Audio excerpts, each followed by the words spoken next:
Welcome to Study Blog Education YouTube channel पर आप सभी का फिर से एक बार स्वागत है। आज की जो हमारी वीडियो है ये काफी जरूरी है, काफी इंपॉर्टेंट वीडियो है।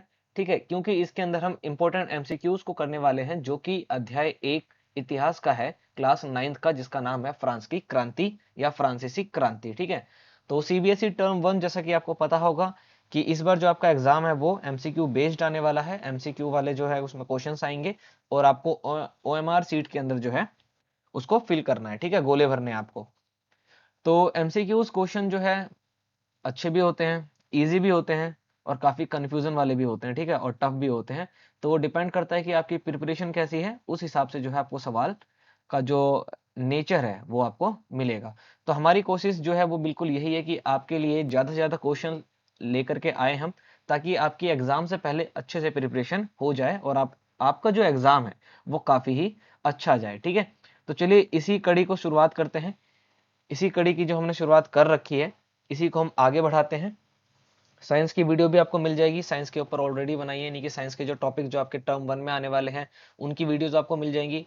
प्लेलिस्ट में आपने चेक किया होगा, और नहीं किया होगा तो आप उसको चेक कर सकते हैं। और आज जो हम इतिहास को पढ़ रहे हैं इंग्लिश मीडियम में भी आएगी। ठीक है, हिस्ट्री, पॉलिटी और जियोग्राफी, इकोनॉमिक्स इंग्लिश मीडियम में भी, और सेम चीज हिंदी मीडियम में भी। तो दोनों ही मीडियम के बच्चों के लिए जो है ये इंपॉर्टेंट होने वाला है। हमारा जो चैनल है ये बिल्कुल डेडिकेट है इस वक्त आपकी प्रिपरेशन के लिए, आपके एग्जाम के प्रिपरेशन के लिए। ठीक है, तो फ्रांस की क्रांति जो कि अध्याय 1 है इतिहास का, क्लास 9th का, इसको हम शुरू करते हैं। यानी कि इसके जो एमसीक्यूज है उसको हम देखते हैं। गजब के एमसीक्यूज होंगे इसके अंदर जो कि आपको काफी हेल्प करने वाले हैं। तो भाई फटाफट से वीडियो को लाइक कर दीजिए, शेयर कर दीजिए अपने सभी दोस्तों के साथ, अपने स्कूल फ्रेंड के साथ, स्कूल के ग्रुप में, कोचिंग के ग्रुप में, या आप जहां भी पढ़ते हैं। ठीक है, शेयर करिए ताकि उन बच्चों को भी इसका लाभ मिल सके। और चैनल पर अगर आप नया हैं, भैया अगर आप चैनल पर आ चुके हैं, अभी तक देख रहे हैं, तो फटाफट इसको सब्सक्राइब कर लीजिए, बेल आइकन को ऑन कर लीजिए, ताकि आने वाली सभी वीडियोस की नोटिफिकेशन आपको टाइम पर मिलती रहे। और ये गारंटी स्टडी ब्लॉग की है कि अगर आपने सब्सक्राइब किया है तो आपका ये सब्सक्रिप्शन जो है वो बेकार नहीं जाएगा। ठीक है, आपको अगर पीडीएफ चाहिए तो स्टडी ब्लॉग एडू हमारा जो है टेलीग्राम चैनल है, तो वहां पर जा सकते हैं, आप हमारे को ज्वाइन कर सकते हैं। वहां पर आपको ये सारी पीडीएफ फ्री ऑफ कॉस्ट मिल जाएगी। ठीक है, तो चलिए हम चलते हैं सीधा टॉपिक की तरफ जिसका नाम है फ्रांस की क्रांति। तो कुछ सवाल वगैरह है इसके अंदर, सॉल्व पेपर है। इसका ये मतलब नहीं है कि आप जो है इसको फटाफट नकल मार करके और अपने आप को ज्ञानी समझे। ठीक है, अभिमान जो है वो बिल्कुल नहीं करना। 30 क्वेश्चन है हमारे इसके अंदर। ठीक है, 30 इंपॉर्टेंट क्वेश्चन जो आपके इस चैप्टर में बन सकते हैं या आपसे पूछे जा सकते हैं। फटाफट हम बोल्ड कर लेते हैं इसको, हम भी तैयार हो जाते हैं और आप भी तैयार हो जाइए। और आपको तो तैयार होना है क्योंकि एग्जामिनर जो है वो तैयारी करके बैठा हुआ है।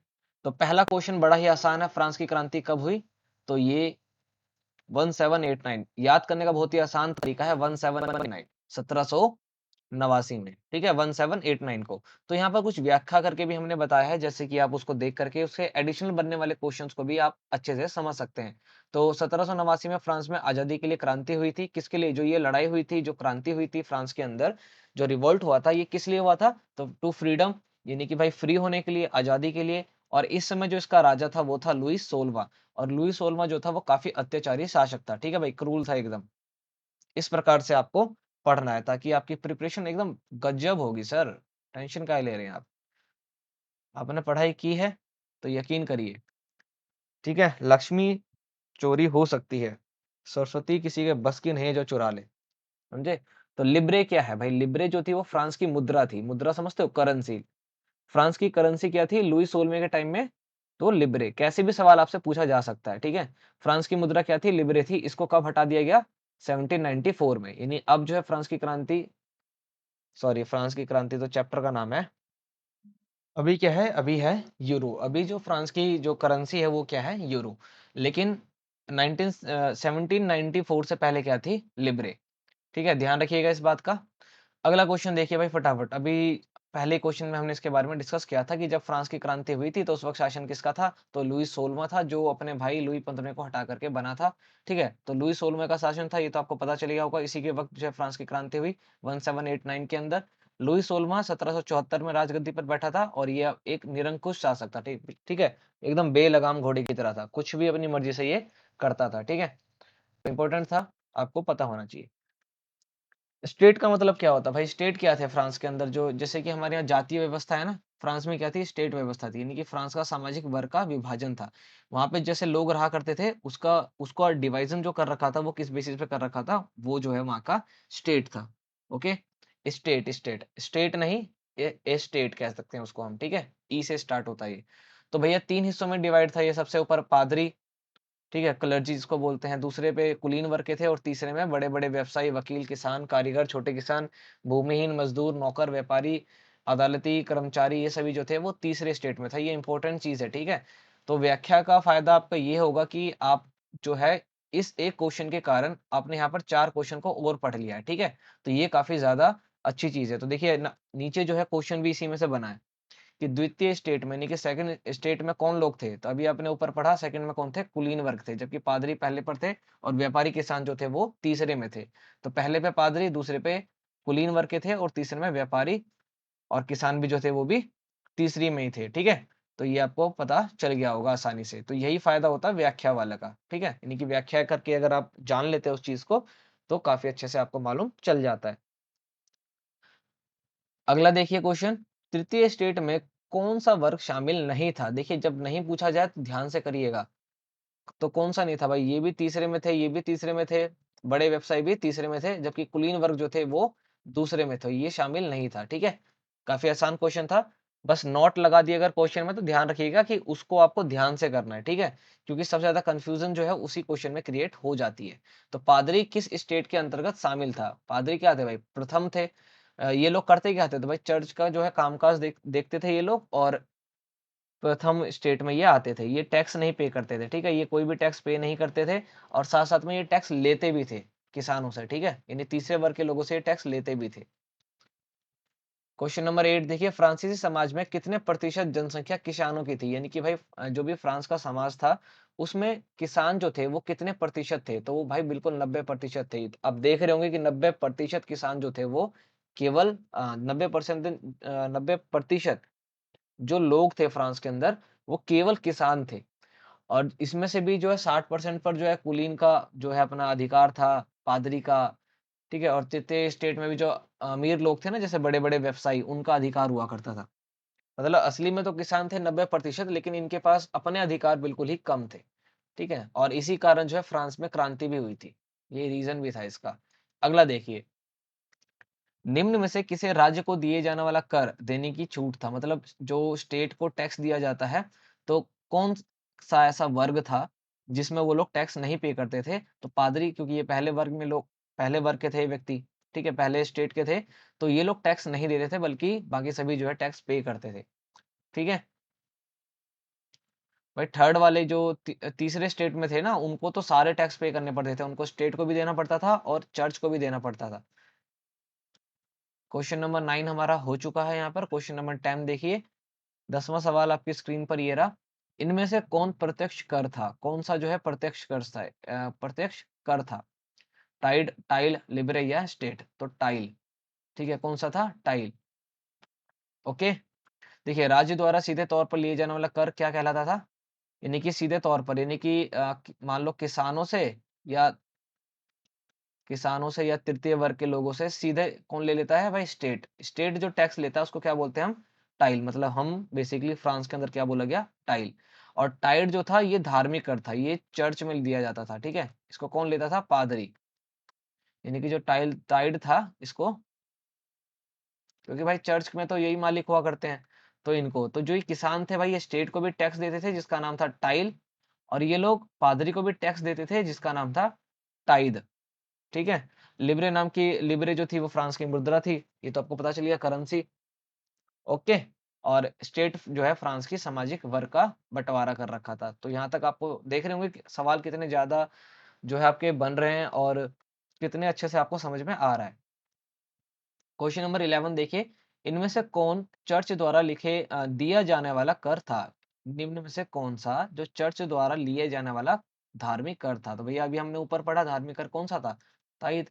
जो कौन लेते थे? पादरी लिया करते थे, ठीक है भाई? चर्च लिया करते थे, तो चर्च तो खुद आके लेगा नहीं ना, तो पादरी लेंगे। जैसे मंदिर तो खुद जो है कोई पैसा लेता नहीं है, वहाँ के पंडित वगैरह लेते हैं।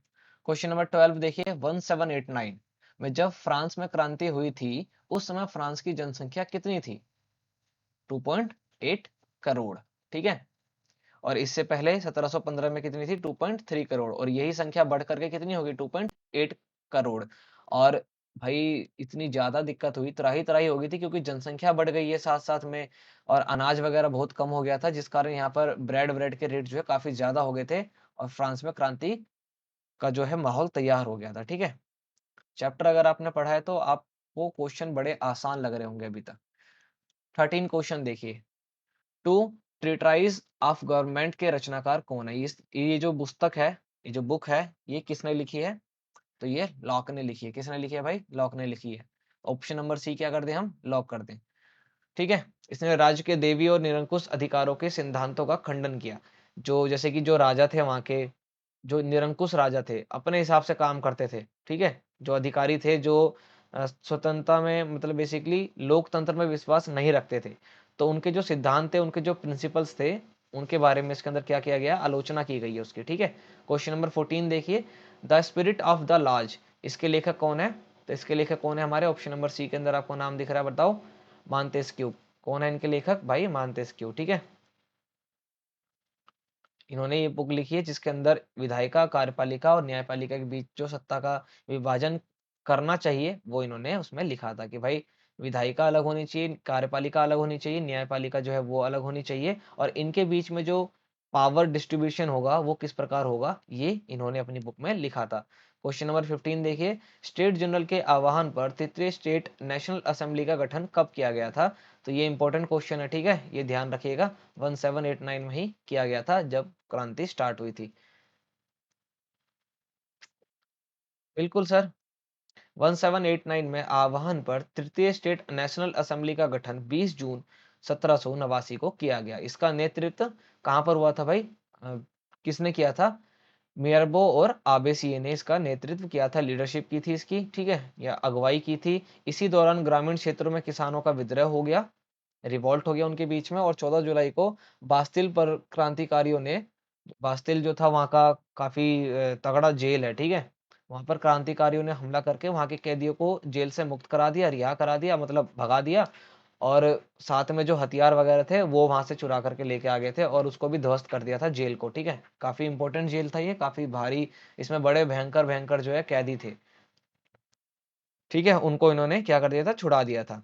जब से 14 जुलाई को फ्रांस का राष्ट्रीय दिवस के रूप में मनाया जाता है, यानी कि तब से 14 जुलाई को फ्रांस का जो है राष्ट्रीय दिवस के रूप में इस दिन को मनाया जाता है। किस दिन को भाई?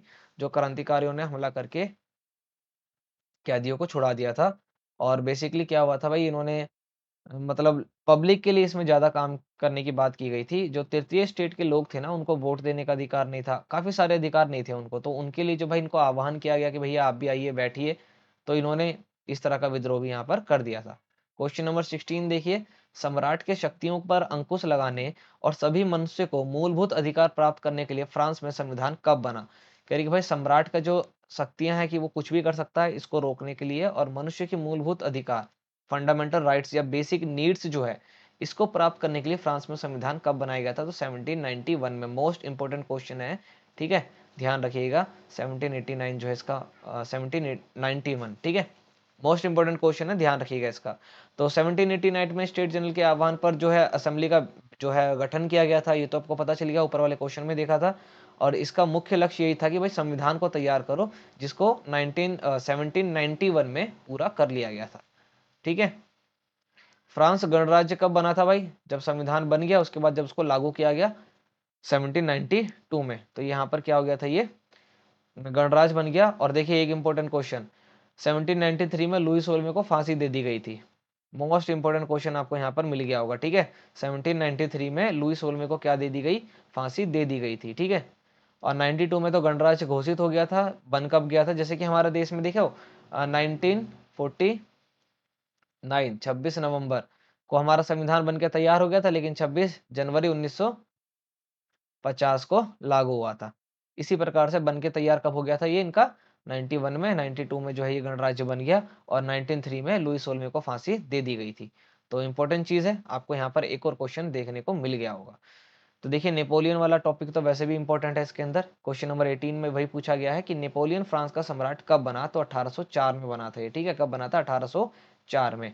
और 1792 में फ्रांस को जो है गणराज्य घोषित कर दिया गया था। 1793 में लुई 16 को फांसी दे दी गई थी, पता चल गया आपको। और इसके बाद ही जो क्रूर शासक रोबेस्पेयर थे उनको भी 1793 में गिलोटिन पर चढ़ा दिया गया था। उसके बाद फ्रांस पर बाहरी राज्यों के हस्तक्षेप के कारण फ्रांस को युद्ध में शामिल होना पड़ा था कि भाई अब बाहर के जो राज्य वगैरह हैं वो भाई अटैक करने लग गए थे, तो फ्रांस को भी युद्ध करना पड़ गया था। और अंततः क्या हुआ कि भाई सत्ता में नेपोलियन के हाथों में आ गई, यानी कि जो सत्ता थी वहां की फ्रांस की वो किसके हाथ में चलेगी? नेपोलियन के हाथ में चलेगी, जिसने 1804 में खुद को वहां का सम्राट घोषित कर दिया। कहाँ का? फ्रांस का, ठीक है। ओके। और मोस्ट इंपोर्टेंट चीज आपको यहाँ पर देखने को मिल रहा होगा कि नेपोलियन को आधुनिक फ्रांस का निर्माता के रूप में भी जाना जाता है। जैसे कि आज का जो हमारा मतलब देश का जो आज का जो फ्रांस है, मॉडर्न फ्रांस जो है, उसके जो निर्माता है, जिन्होंने उसको बनाया है, वो कौन है? नेपोलियन है। तो एक क्वेश्चन आपको यहाँ पर भी मिल गया होगा, ठीक है। तो क्वेश्चन ही ना देखे, केवल इसके साथ साथ जो है इसकी जो व्याख्या की गई है उसको भी जरूर देखिए, क्योंकि सवाल तो कहीं से भी बनाए जा सकते हैं।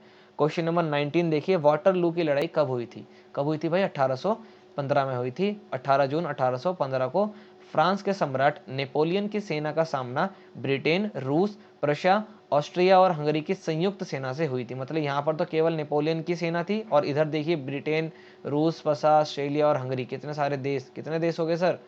5 देश मिलकर के अकेले लड़ रहे थे फ्रांस से, जहां पर नेपोलियन की सेना जो है वो इनका सामना कर रही थी। और हुआ क्या कि नेपोलियन की सेना जो है वो यहाँ से हार गई। भाई 5-5 देश मिलकर के अटैक कर रहे थे, और यहाँ पर ये अकेला था, जिस कारण जो इसकी सेना यहाँ पर हार गई। 1815 इसका बिल्कुल ही राइट आंसर था। क्वेश्चन नंबर 20वां देखते हैं हम, जो कि आपकी स्क्रीन पर ये रहा।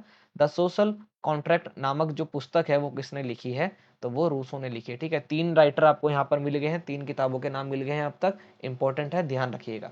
इस पुस्तक में क्या लिखा गया है? तो भाई इस पुस्तक में रूसो ने सभी के लिए मत देने का अधिकार के बारे में लिखा है। क्वेश्चन तो भैया यहाँ से भी बनाया जा सकता है कि भाई ऐसी किसने ऐसी पुस्तक लिखी, या किसकी पुस्तक में सभी को मत देने का अधिकार के बारे में लिखा गया है? तो उसका आंसर होगा रूसो। तो मैं इसलिए कह रहा हूँ जो एमसीक्यूज के जो क्वेश्चंस होते हैं वो कहीं से भी और कितने भी बनाए जा सकते हैं। ये एक सबसे आसान पैटर्न होता है ज्यादा सवाल पूछने का, ठीक है। इसलिए आप देखते होंगे कि बड़े बड़े गवर्नमेंट जॉब भी जो है वो एमसीक्यू बेस्ड क्वेश्चन से ही लिए जाते हैं। तो कितने भी सवाल इससे बनाए जा सकते हैं, इसलिए आपको पढ़ना है बिल्कुल ध्यान लगा के।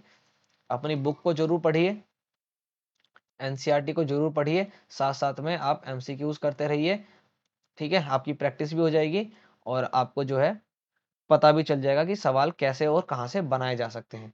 और उसके बाद लिखा गया कि भाई इन्होंने जो है लोकतांत्रिक सिद्धांत की भी व्याख्या इसी में की गई थी। तो देखिए इन दोनों ही पॉइंटों से सेम क्वेश्चन बनाया जा सकता है, और जिसका आंसर भी क्या होगा? सेम रूसो, ठीक है। तो ध्यान रखिएगा इस चीज का। 20 क्वेश्चन हो गए हमारे। तीसरा क्वेश्चन देखते हैं, मतलब 21। तीसरा स्टेट क्या है? ठीक है, तीसरा स्टेट क्या है? नाम से प्रचार पुस्तिका, पैम्पलेट किसने लिखी? फिर से आपको चौथे मिल गए, आबे सीए ने। 2 व्यक्ति थे, आबे सीए, सॉरी एक व्यक्ति थे ये आबे सीए, दूसरा तो मेरा वो था ना। तो आबे सीए जो है इन्होंने लिखा था, एक पैम्पलेट छपवाई थी इन्होंने, जिसका नाम क्या था? तीसरा स्टेट क्या है। और दूसरे पॉइंट में देखिए क्या लिखा गया है कि इस पैम्पलेट से लोग तीसरे स्टेट की हकीकत जान सके। मतलब इनका कहना ये था कि भैया हम पैम्पलेट छपा रहे हैं ताकि और लोग जो है ना ये जान सके कि तीसरे स्टेट की असली में हकीकत क्या है, ठीक है। और आगे जाके क्या हुआ था, यही फायदा दे गया इनको, जो विद्रोह हुआ, रिवोल्ट हुआ फ्रांस के अंदर, तो लोग आपस में जुड़ गए कि भाई हमारे साथ भी वही समस्या है जो इनके साथ है। और 2 व्यक्ति की समस्या अगर एक जैसी हो तो वो आपस में जुड़ ही जाते हैं, ठीक है। आबीसी ये मूलतः एक पादरी था। असल में ये क्या था? एक पादरी, यानी कि चर्च के अंदर व्यक्ति था ये पादरी, जो हेड होते हैं उनके। लेकिन सच्चाई और मानवता के नाते उसने तीसरे स्टेट के लोगों का समर्थन किया है। तो इंपॉर्टेंट चीज है ये, आप इसको ध्यान रखिएगा। तो 21 क्वेश्चन हमारे यहाँ पर हो गए। आपको सवाल कैसे लगे नीचे कमेंट आप हमारे को कर सकते हैं। 22वें क्वेश्चन की ओर चलते हैं, जो कि हमारी स्क्रीन पर ये रहा, ठीक है। 22वां क्वेश्चन देखिए फटाफट। 22, इनमें से सक्रिय नागरिक से संबंधित सही कथन का चुनाव करिए। भाई सक्रिय नागरिक की बात हो रही है, एक्टिव सिटीजन। तो देखिए 4 बात कही गई हैं, फटाफट बताइए इसमें से क्या हो सकता है। 18 वर्ष से ऊपर के सभी आयु के वर्ग के लोग जो हैं वो इसका चुनाव मतलब सक्रिय नागरिक से संबंधित होंगे, या फिर 25 वर्ष से ऊपर के सभी पुरुष, या 25 वर्ष से अधिक आयु के ऐसे पुरुष जिन्हें मत देने का अधिकार प्राप्त था। यही इंपॉर्टेंट चीज है भाई, उनको बाद में यही दिया गया था और इन्हीं को सक्रिय नागरिक भी कहा गया था। मतलब जब वोट देने की बात हुई थी तो महिलाओं को फिर भी इन्होंने अधिकार जो है वो नहीं दिया। केवल किनको अधिकार दिया? ऐसे पुरुष जो 25 वर्ष से ऊपर के हैं और जो मिनिमम टैक्स पे करते हैं। ठीक है, एक मिनिमम टैक्स रखा गया था, जो इसको पे करेगा उसी को वोट देने का अधिकार होगा और वही एक्टिव सिटीजन कहलाएगा कंट्री का। ठीक है सर, इन्हीं को वोट देने का भी अधिकार था केवल। ठीक है, यहाँ पर लिखा भी गया है, आप इसको भी देख सकते हैं वैसे अगर आपने बुक नहीं पढ़ा है तो। वोट देने का अधिकार 25 वर्ष से अधिक आयु के वर्ग के ऐसे पुरुष को ही था जो कम से कम 3 दिन की मजदूरी के बराबर कर चुकाते हैं। ठीक है, टैक्स पे करते थे कितने दिन के लिए? कम से कम 3 दिन। मतलब मान लीजिए कि 30 दिन का कोई व्यक्ति काम करता है तो इसमें जो उसकी पर डे के हिसाब से 3 दिन की सैलरी होती है, इतने रुपए का अगर वो टैक्स पे करता है तो ही उसको वोट देने का अधिकार होगा। और ऐसे ही लोगों को क्या बोला गया था? Active citizen. ओके, सक्रिय नागरिक। क्वेश्चन नंबर 23 देखिए, ऊपर चला गया ये तो, आ गया, मिल गया। क्वेश्चन नंबर 23, जैकोबिन क्लब क्या था? क्या था भाई? ये छोटे दुकानदारों कारीगरों का क्या था? ये क्लब था अपना। ठीक है, जैकोबिन क्लब के सदस्य मुख्यतः समाज के गरीब वर्ग से थे, यानी कि जो समाज के एकदम गरीब, तीसरे स्टेट में जो गरीब व्यक्ति थे वो इसके सदस्य हुआ करते थे। और इनमें से छोटे दुकानदार कारीगर, जैसे जूता बुनने वाला, पेस्ट्री बनाने वाला, घड़ी साज वाला, सफाई करने वाला, नौकर हो गया। ठीक है, बिहारी लिख रखा है, बाहरी मजदूर वगैरह जो होते हैं वो लोग हो गए। ठीक है, तो इस तरह के व्यक्ति जो हैं वो इस ग्रुप में शामिल हुआ करते थे। ठीक है, तो अच्छी बात है, ये सबका यूनियन होता है भाई, यहाँ भी यूनियन की जरूरत थी जो उन्होंने बनाई। क्वेश्चन नंबर 24, लुई 16वें के पतन के बाद छोटे दुकानदारों और कारीगरों के नेता कौन हुए? लुई 16वें का पतन जो है 1793 में जब इसको फांसी दे दी गई तो कह रहे कि भाई छोटे दुकानदार और कारीगर के नेता कौन हो गए थे? तो काफी आसान और इंपॉर्टेंट क्वेश्चन है वो, मैक्समिलियन रोबेस्पेयर। कौन हो गए थे भाई? मैक्समिलियन रोबेस्पेयर। ठीक है, रोबेस्पेयर, ये तो ध्यान रखिए। ठीक है भाई, लुई 16वें का पतन जरूरी था क्योंकि बहुत ही अय्याश राजा था ये। और वोट देने का अधिकार भी किसको था भाई? अमीरों को ही था। गरीब गरीब तो मतलब उन्हीं को था जो 25 साल के हो जाए और 3 दिन के बराबर जो है वो टैक्स पे करे अपना। ठीक है, क्वेश्चन नंबर 35, आतंक का राज किसने स्थापित किया? रोबेस्पेयर नहीं किया था, अभी अभी आपने ऊपर पढ़ा। आतंक का राज, आतंक का दूसरा नाम बाबू भैया। तो इन्होंने जो है आतंक का राज स्थापित किया था। ओके, जो भी दोषी मिलता था भाई इसको, उसको ये सूली पे चढ़ा देता था। ठीक है, और सिर सिर जो है उसका कलम कर दिया जाता था उसके अंदर, मतलब गर्दन कटवा देता था सीधा।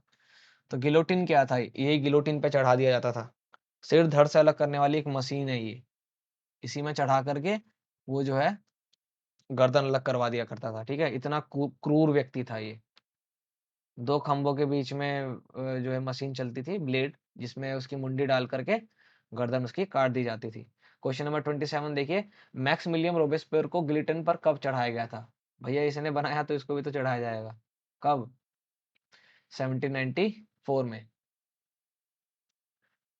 ठीक है, क्योंकि भैया इसने अपने मतलब कानून ही ऐसे बना रखे थे जिससे भाई सब में त्राही त्राही, यानी कि सब परेशान हो गए, बहुत ज्यादा परेशान हो गए थे। तो बाद में न्यायालय ने जो है इसको दोषी माना और दोषी मानने के बाद इसको इसी के बनाए हुए कानून के तहत वैसी सजा दे दी गई थी। क्वेश्चन नंबर 28 देखिए, फ्रांस में महिलाओं को मत देने का अधिकार कब हासिल हुआ? 1946 में। देखिए कितना लंबा टाइम है ये, है ना? कितना लंबा टाइम है। दोबारा से विद्रोह हुआ था तब जाकर के इनको वोट देने का अधिकार मिला था, समझिए। क्वेश्चन नंबर 29, कन्वेंशन ने फ्रांसीसी उपनिवेशों में सभी दासों की मुक्ति का कानून कब पारित किया? जो भी दास थे उनमें, ठीक है, जो दास हुआ करते थे उनको भी भाई मुक्त किया जाए, ये कानून कब बनाया गया था? तो ये बनाया गया था 1794 में। कब बनाया गया था? 1794 में। लास्ट क्वेश्चन देख लेते हैं। लास्ट क्वेश्चन जो है वो ये रहा भाई, इसकी जो है बैटरी भी डाउन हो गई है अब। लास्ट क्वेश्चन है, किसने 1793 में कहा था पुरुष बनने की इच्छा रखने वाली महिलाएं जो है वो निर्लज है? किसने कहा था? शोमेत ने कहा था। ठीक है, कि पुरुष बनने की जो इच्छा रखती हैं महिलाएं वो सभी क्या है? एकदम निर्लज है। क्योंकि भैया इनको वोट देने का अधिकार नहीं था। बिल्कुल एकदम स्थिति बहुत बेकार थी महिलाओं की। और ये जो था जोबेकिन समर्थित मतलब जोबेकिन समर्थित राजनीतिज्ञ था, जो जोबेकिन जैकोबिन सॉरी, हो जाता है कई बार। सुमित जैकोबिन जो है वो एक राजनीतिज्ञ था। उन्होंने महिलाओं क्लबों को बंद करने का जो उचित जो है उन्होंने कहा था कि भैया महिलाओं के लिए जितने भी क्लब बनाए गए हैं उस सभी को क्या कर दो, आप बंद कर दो। और पुरुषों से कहा था कि पुरुष बनो, शिकार करो, कृषि करो, राजनीति करो, कर्तव्य करो, इन सब पर तुम्हारा ही इन सबों पर तुम्हारा साम्राज्य है। और उन्होंने महिलाओं से कहा था कि स्त्री बनो, गृहस्थी के काम करो, मातृत्व के सुखद जो है दायित्व जो है तुम्हारा जो है ये तुम्हारा काम है। मतलब स्त्री बनो भैया और साथ में घर का काम करो। जैसे माता बनो भाई, माँ बनो, यही सब काम जो है ये तुम करो। किसने कहा था? सुमित ने कहा था। और पुरुषों से क्या कहा था इसने कि भैया तुम शिकार करो, कृषि करो, राजनीति करो, अपने कर्तव्य का निर्वाह करो, यही करो। एकदम मतलब रूढ़िबद्ध तरीके से सारे काम। ठीक है, तो 30 क्वेश्चन हमारे यहाँ पर हो गए। तबीयत थोड़ी-सी ठीक नहीं है, जिस कारण जो है थोड़ी आवाज़ आपको इस प्रकार लगी होगी, थोड़ा-सा ठीक है, एनर्जी की भी कमी है। तो ये जो हमारा चैप्टर था जिसका नाम था फ्रांस की क्रांति या फ्रांसीसी क्रांति, इसके हमने इंपॉर्टेंट एमसीक्यूज़ को देख लिए हैं काफ़ी अच्छे से। 30 क्वेश्चन्स को हमने यहाँ पर करे हैं, ठीक है? साथ ही में हमने उसकी व्याख्या भी देखी है, मतलब उसके उससे रिलेटेड जो चीज़ें हैं उनको भी देखा है। तो आपके लिए क्वेश्चन वहाँ से भी बनाए जा सकते हैं, जैसा कि मैंने आपको एग्ज़ाम्पल दे कर के बताया भी है। तो क्लास 9th इतिहास का पार्ट 1 हमारा यहाँ पर क्या हो गया, कंप्लीट हो चुका है। इंग्लिश मीडियम में भी अवेलेबल है ये, हिंदी मीडियम में भी अवेलेबल है, ठीक है? और इतिहास ही नहीं, राजनीति विज्ञान, अर्थशास्त्र यानी इकोनॉमिक्स, भूगोल, geography, English medium, Hindi medium, दोनों ही लैंग्वेज में इनके एमसीक्यूज जो है वो इंपॉर्टेंट जो भी होते हैं या जो भी हो सकते हैं आपके एग्जाम पॉइंट ऑफ व्यू से, उनकी वीडियोस आपको प्लेलिस्ट में मिल जाएगी। तो आप वहां जाकर के जरूर देखें। अगर वो नहीं मिल रही है तो सब्सक्राइब कर लीजिए, क्योंकि वो वीडियो जल्द ही अपलोड कर दी जाएंगी, ठीक है? और साइंस के लिए भी आपको एमसीक्यूज मिल जाएंगी, तो क्लास 9th ही नहीं, क्लास 10th की भी मिलेंगी, ठीक है? तो अपने फ्रेंड्स वगैरह के साथ जरूर शेयर करिए इसको। हमने भी अपना काम शुरू कर रखा है। आप भी फटाफट अपने 2-4 काम को करिए, लाइक शेयर ज़रूर करिएगा, सब्सक्राइब किए बिना मत जाइएगा, ठीक है? और पीडीएफ अगर आपको चाहिए तो आप टेलीग्राम चैनल को हमारे जॉइन कर लीजिए, वहाँ पर इसकी पीडीएफ आपको मिल जाएगी, ठीक है? टेलीग्राम चैनल का नाम है स्टडी ब्लॉक एजुकेशन, तो वहाँ पर जाकर के आप हमारे को जॉइन कर सकते हैं। तो मिलते हैं नेक्स्ट वीडियो में नए टॉपिक के साथ, तब तक के लिए जय हिंद।